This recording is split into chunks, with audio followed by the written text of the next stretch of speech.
और मुल्क भर में चीनी की कीमतों को ऊपर लग गए। पेशावर में चीनी की कीमत में 150 रुपए तक इजाफा हो गया है। कई शहरों में 140 रुपए फी किलो फरोख्त होने लगी है। ताजिरों ने कीमतें बढ़ने की वजह चीनी का मसनूई बहरान करार दे दिया।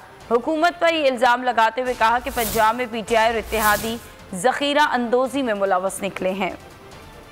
चीनी माफिया का अवाम पर वार, मसनूई बहरान से कीमतों में इजाफा। कराची, लाहौर, इस्लामाबाद, कोयटा समेत कई शहरों में चीनी 130 से 140 रुपए किलो फरोख्त होने लगी। पेशावर में चीनी की फी किलो कीमत 150 रुपए तक जा पहुंची। ताजरों का कहना है कि कीमतें बढ़ाने के लिए मसनूई बहरान पैदा किया जा रहा है। ऐलान तो वो करते रहते हैं और हर ऐलान माशाल्लाह जो है वो वापस चला जाता है। अल्लाह करे कि ये हो जाए, वरना लोग तो भूखे मार रहे हैं। पैकेज जो है सिर्फ बरहना पैकेज है, सिर्फ नाम का पैकेज है, लोगों को लालू पोप दे रहा है और कुछ नहीं है। रावलपिंडी के मार्केटों में दरामद शुदा चीनी की वाफिर मिकदार पहुंचा दी गई। दरामदी चीनी के रेट 90 रुपए और मुकामी चीनी के 79 रुपए 75 पैसे फी किलो मुकर्रर हैं।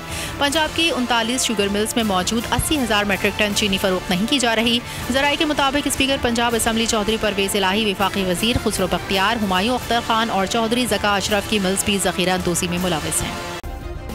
सब्सक्राइब करें और बेल दबाएं ताकि कोई खबर रह न जाए।